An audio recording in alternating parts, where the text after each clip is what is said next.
حضرت خواجہ خبیب اجمی بڑے جلیل القدر اولیاء میں سے ہوئے ہیں۔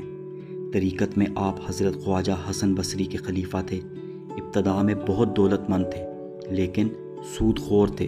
ہر روز تقاضا کرنے جاتے، جب تک وصول نہ کر لیتے اسے نہ چھوڑتے۔ ایک روز کسی مقروض کے گھر گئے لیکن وہ گھر پر موجود نہ تھا۔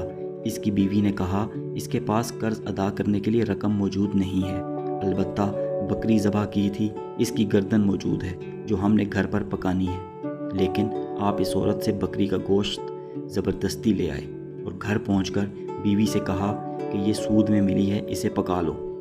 بیوی نے کہا کہ آٹا اور لکڑی بھی ختم ہے، اس کا بھی بندوبست کر دو۔ اب دوسرے قرض داروں کے پاس گئے اور یہ چیزیں بھی سود میں لے آئے۔ جب کھانا تیار ہو گیا تو کسی سوالی نے آواز دی کہ بھوکا ہوں، کچھ کھانے کو دو۔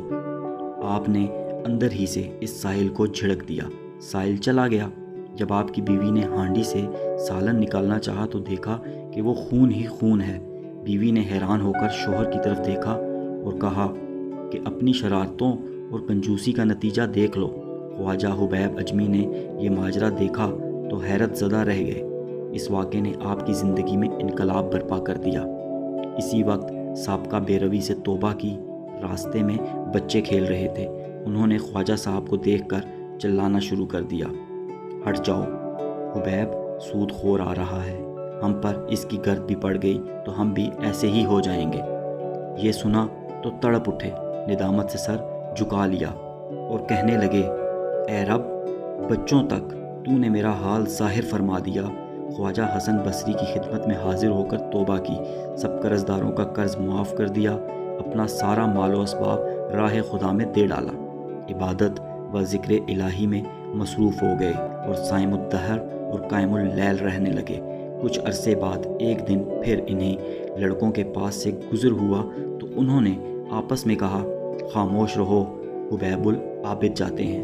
یہ سن کر آپ رونے لگے اور کہا کہ اے اللہ، یہ سب تیری طرف سے ہے۔ جب اس طرح عبادت کرتے ایک مدت گزر گئی تو ایک دن بیوی نے شکایت کی کہ ضرورت کیسی پوری کی جائے۔ آپ نے فرمایا کہ اچھا، کام پر جاتا ہوں، مزدوری سے جو ملے گا لے آؤں گا۔ چنانچہ آپ دن بھر گھر سے باہر رہ کر عبادت کرتے اور شام کو گھر واپس آ جاتے۔ بیوی انہیں خالی ہاتھ دیکھتی تو کہتی، یہ کیا معاملہ ہے؟ آپ فرماتے ہیں کہ میں کام کر رہا ہوں، جس کا کام کر رہا ہوں وہ بڑا ہی سخی ہے، کہتا ہے وقت آنے پر خود ہی اجرت دے دیا کروں گا، فکر نہ کرو، لہٰذا مجھے اس سے مانگتے ہوئے شرم آتی ہے۔ وہ کہتا ہے ہر 10ویں روز مزدوری دیا کروں گا۔ چنانچہ بیوی نے 10 دن صبر کیا۔ جب آپ 10ویں روز بھی شام کو خالی ہاتھ گھر واپس جانے لگے تو راستے میں آپ کو خیال آیا کہ اب بیوی کو کیا جواب دوں گا۔ اسی خیال میں گھر پہنچے تو عجیب ماجرا دیکھا، عمدہ عمدہ کھانے تیار رکھے ہیں۔ بیوی آپ کو دیکھتے ہی بول اٹھی کہ یہ کس نیک بخت کا کام کر رہے ہو جس نے دن رات کی اجرت اس قسم کی بھیجی اور 3000 درہم بھی نقد بھیجے ہیں، اور یہ بھی کہلا بھیجا ہے کہ کام زیادہ محنت سے کرو گے تو اجرت زیادہ دوں گا۔ یہ دیکھ کر آپ کی آنکھیں اشک بار ہو گئیں۔ خیال گزرا کہ خدائے پاک نے ایک گنہگار بندے کی 10 روز کی عبادت کا یہ صلہ دیا، اگر زیادہ حضور قلب سے عبادت کروں تو نہ جانے کیا کچھ دے۔ یہ خیال آتے ہی خلائق دنیا سے بالکل الگ ہو گئے اور ایسی عبادتیں اور ریاضتیں کی کہ اسرار الہی بے نقاب ہو گئے۔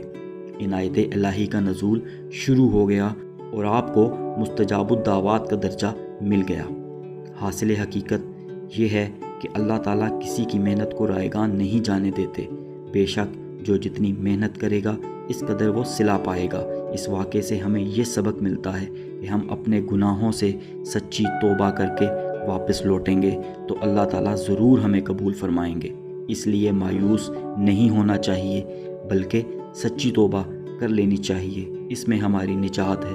اللہ تعالیٰ ہم سب کو مکمل عمل کرنے کی توفیق عطا فرمائے، آمین یا رب العالمین۔